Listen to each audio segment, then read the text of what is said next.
10, 9, 8, 7, 6, 5, 4, 3, 2, 1. Buenas tardes, queridos estudiantes. Trayéndoles el siguiente tema para ver el contexto en el cual han aparecido los rusos en el siglo 800 en adelante. Y vamos a hablar de un ya último tema, justo antes de ver ya los propios eslavos, que luego se van a hacer los rusos, el último tema que había en este territorio donde habitaban, que era el imperio házaro o los házaros. No les había hablado hasta ahora de los házaros ni de este imperio porque tiene una característica muy particular este imperio y otros más que han aparecido en periodos cercanos, es que los házaros eran pueblos nómadas, y eran pueblos nómadas del este de Rusia que constantemente venían de la estepa, conquistaban territorios, establecían imperios, pero luego se derrumbaban en poco tiempo. Son pueblos que venían de todo este territorio hacia el este e incluso de mucho más allá. Y uno de esos pueblos que han venido a conquistar estos territorios eran los házaros.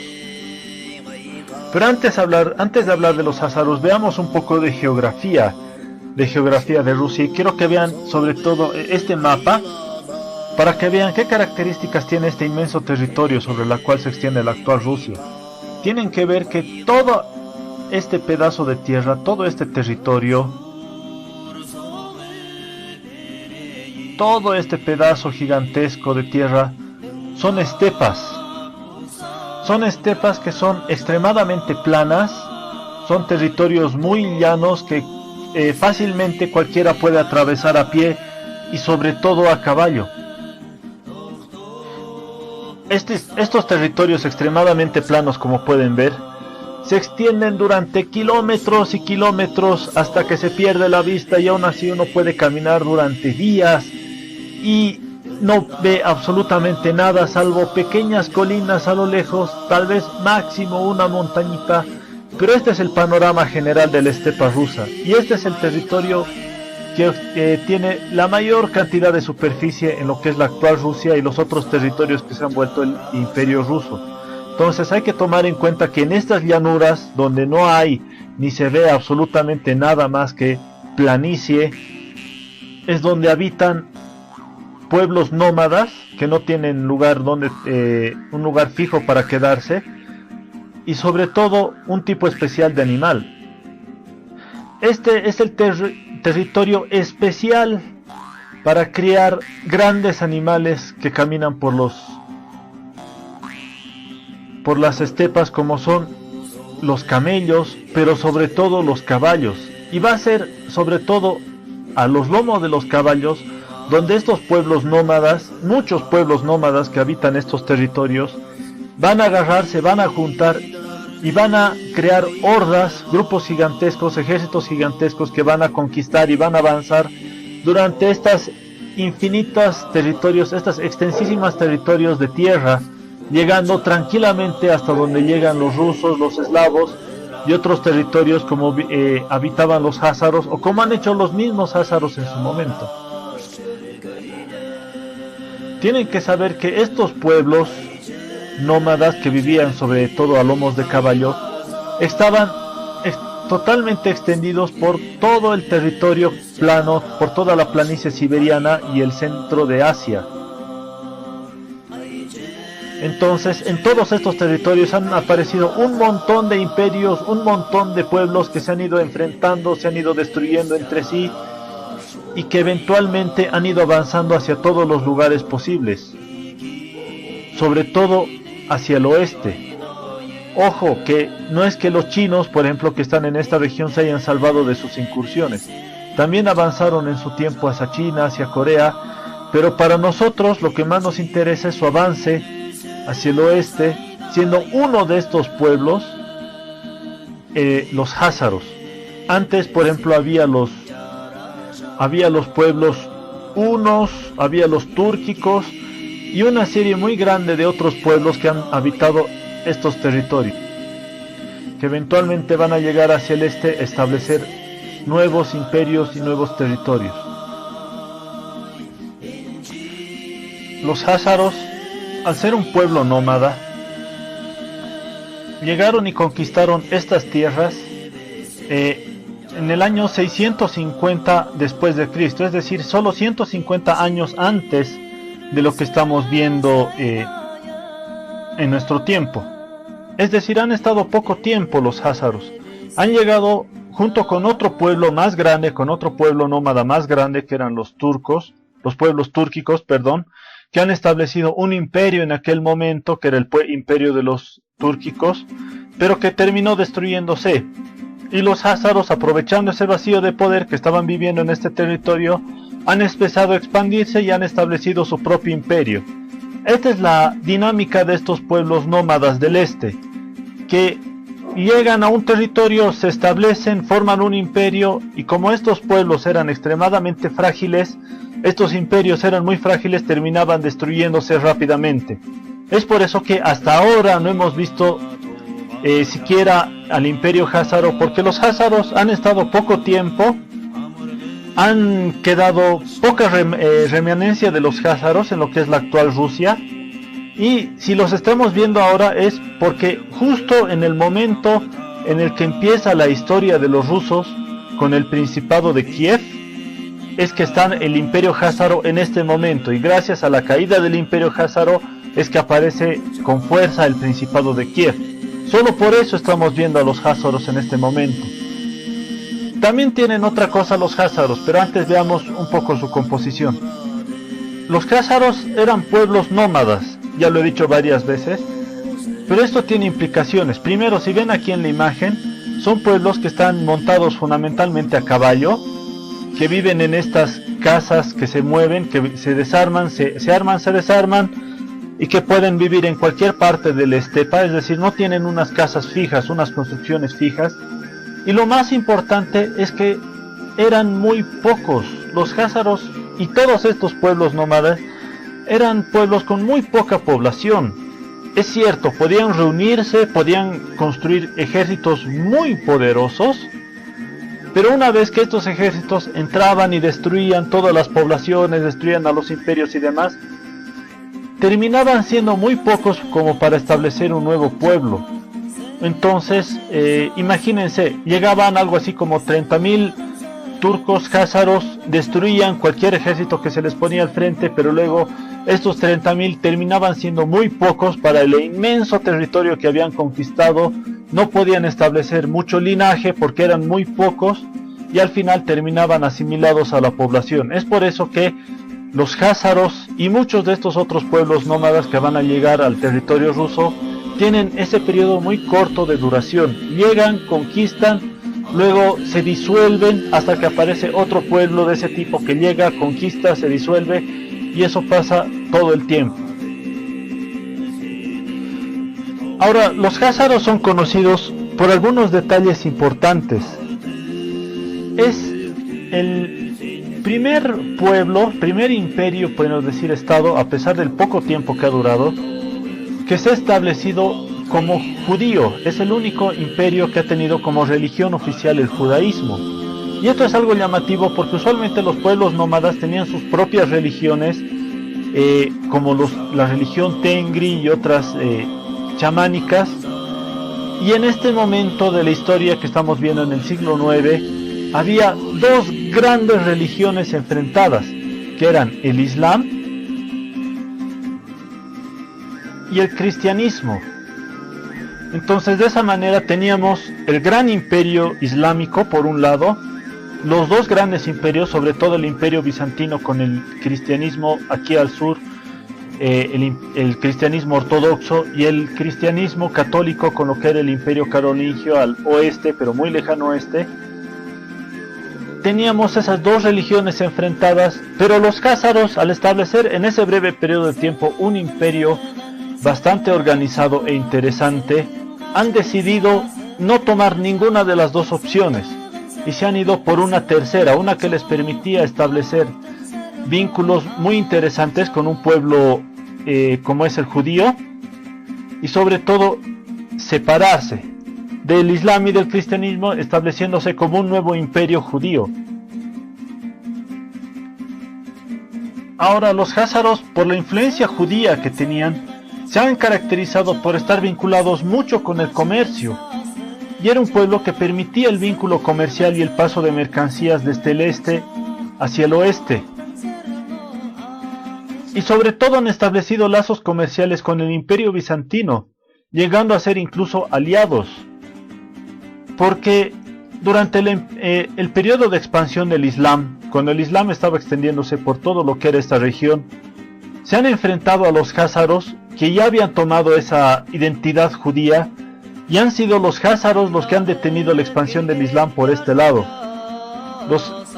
El Imperio Islámico ha intentado expandirse, los házaros los han detenido, y en esta lucha constante han establecido una alianza con los bizantinos. Entonces el Imperio Bizantino y el Imperio házaro se llevaban bastante bien, y eso era por la influencia comercial. El Imperio házaro permitía la circulación de mercancías, sobre todo en lo que es la región de Crimea. Había, justamente por este tema de los judíos, por la vinculación comercial que tienen los judíos con el resto del mundo, tenían muy buenos lazos con todo lo que era el resto del mundo, y les permitía establecer lazos muy lejanos, porque los judíos, como sabrán varios de ustedes, son un pueblo que no vive en un territorio específico, o no vivía en aquel momento en un territorio específico, y más bien eran un pueblo muy bien organizado, pero disperso por todo el mundo. Había judíos por todo lado, por todo el mundo había judíos, y eso aprovechado muy bien el Imperio házaro. Ahora, si conocen bien a los judíos, tienen que tomar en cuenta de que no cualquiera puede volverse judío. Es decir, yo no puedo volverme judío en este momento, por mucho que quiera o por mucho que desee, y ninguno de ustedes probablemente, al menos que alguno de ustedes tenga ascendencia judía, es decir, tenga antepasados judíos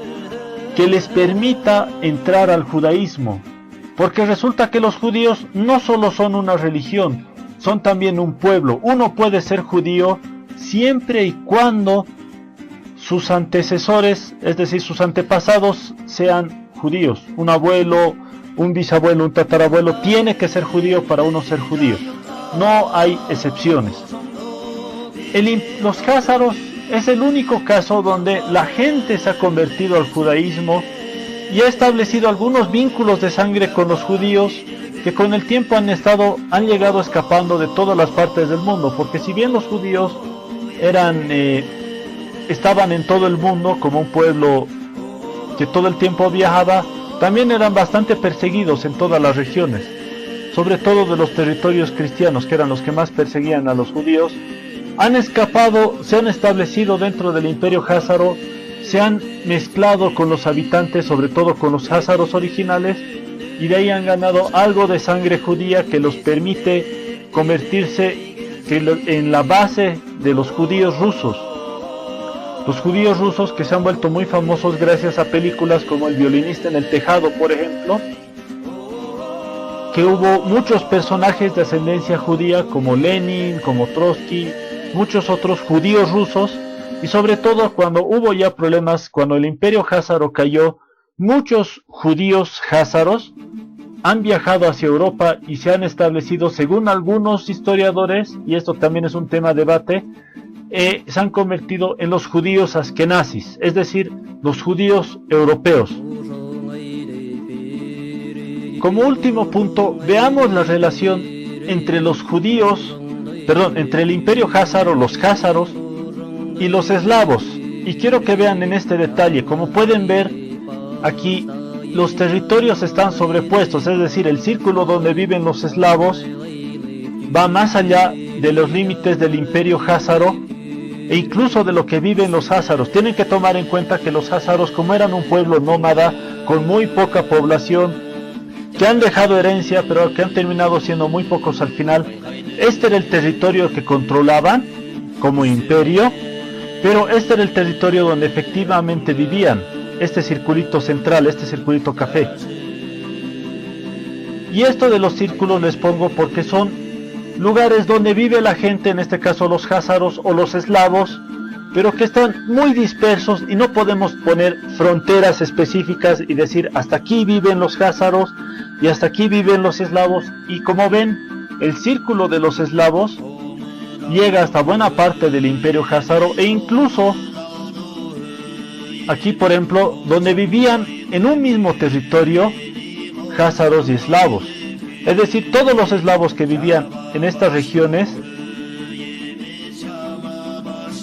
dependían, eran vasallos del imperio házaro, pero seguían siendo eslavos. Esa es una característica de los imperios y sobre todo de estos pueblos nómadas que llegan, como les decía, a un territorio, lo conquistan, y como son muy pocos pobladores, muy pocos conquistadores, dejan que los antiguos habitantes se queden en estas tierras y se vuelvan sus vasallos. Eso es lo que ha pasado con los eslavos,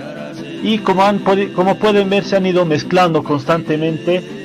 todos estos territorios. Es decir, en este territorio viven eslavos a pesar de que pertenezca al imperio házaro y a pesar de que haya házaros viviendo ahí. Entonces estaban mezclados, eslavos y házaros. Y un último aspecto muy importante ya para nuestra historia, volviendo al siglo IX, a los años 800, y sobre todo a los orígenes del Principado de Kiev, que es donde empieza nuestra historia ya de lo que son el pueblo ruso. Es que, como pueden ver, Kiev está exactamente al lado del imperio házaro, y durante un tiempo muy breve era parte del imperio házaro, pero han logrado recuperar estas tierras, y como les decía, estos imperios tenían territorios muy volubles, así que durante un tiempo eran grandes, durante un tiempo eran pequeños, y Kiev en este momento que estamos viendo ya no era parte del imperio házaro, estaba al lado. Y es en este momento cuando los eslavos alrededor del Principado de Kiev empiezan a enfrentarse al imperio házaro, y es en esta lucha contra los házaros que empiezan a establecer una unidad. Es decir, antes los eslavos estaban divididos en varios pueblos, varios principados,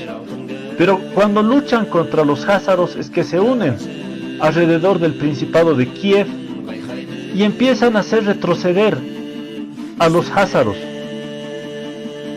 Y lo más importante es en el año 900, donde empiezan estas luchas, empieza por el empuje de los eslavos a destruirse el imperio házaro. También hay, por si acaso, otros pueblos que vienen del este que también empiezan a empujar a los házaros, pero ahí nomás lo vamos a dejar. Entonces pueden ver que el imperio házaro está siendo atacado por ambos lados, y es con la figura del príncipe Sviatoslav I de Kiev que el Principado de Kiev, ya a la cabeza de los eslavos, atacan a los házaros, como está en este cuadro, al centro el gran príncipe Sviatoslav. Atacan muchos territorios de los házaros y los tienen extremadamente débiles, y finalmente Sviatoslav ataca lo que es la capital del imperio házaro, Atil, lo destruye, y con eso acaba la historia del imperio házaro. Pero eso es en el año 960 después de Cristo, es decir, 160 años después del momento en el que estamos viendo. Esto solo para que vean cómo ha caído el imperio házaro. Lo vamos a ver brevemente en un futuro, pero en este periodo, justo en el año 800 después de Cristo, es cuando está todavía vivo el imperio házaro, y cuando ya empecemos, ahora sí, la historia de Rusia y la historia del Principado de Kiev y lo que es Novgorod, que tienen que tomar en cuenta que al lado está otro imperio, como es el imperio házaro, que va a vivir poco tiempo, va a dejar pocas remanencias, pero está ahí. Y es la lucha contra este imperio házaro que le da fuerza y que le da los primeros signos de vitalidad al Principado de Kiev, que va a ser el principado más grande del pueblo de los eslavos, que en un futuro se va a convertir Rusia. Y eso es todo por hoy, queridos estudiantes. Espero que les haya gustado el tema. Ha sido un poco largo, pero ya es el último preliminar antes de ver la historia de los rusos. Y es todos estos videos que les he mandado para que vean cómo estaba ese momento específico, en el momento que aparecen empieza la historia del pueblo ruso. Ya en un futuro no vamos a ver cada periodo así a tanto detalle, vamos a poder avanzar rápidamente, ya van a tener una idea de qué es lo que ha pasado con cada cosa, entonces me va a simplificar mucho, ya no voy a tener que hacer 4 o 5 videos de cada periodo, por suerte. Así que espero que todo este preliminar les haya gustado, sí ha sido un poco largo, pero necesito, y si es necesario, revisen los otros videos, que tengan la idea bien clara, qué es lo que estaba pasando en el mundo en aquel momento, para saber cómo empiezan los rusos, qué influencia tienen y por qué en un futuro se van a comportar así. Y esta es una característica que va a quedar con todo lo que es este año escolar, con ustedes muchachos de tercero y de cuarto, que los pueblos rusos van a ser muy fuertemente influenciados y toda su carga cultural y de imperio siempre va a venir del lado del este. Es el periodo del este de lo que es la historia de Rusia, el lado asiático como le llaman, porque todo viene del este. Claro, va a haber también una lucha contra otros pueblos, pero eso vamos a estar viendo en un futuro. Muy bien, eso es todo muchachos, espero que les haya gustado, hasta la próxima semana, chao chao.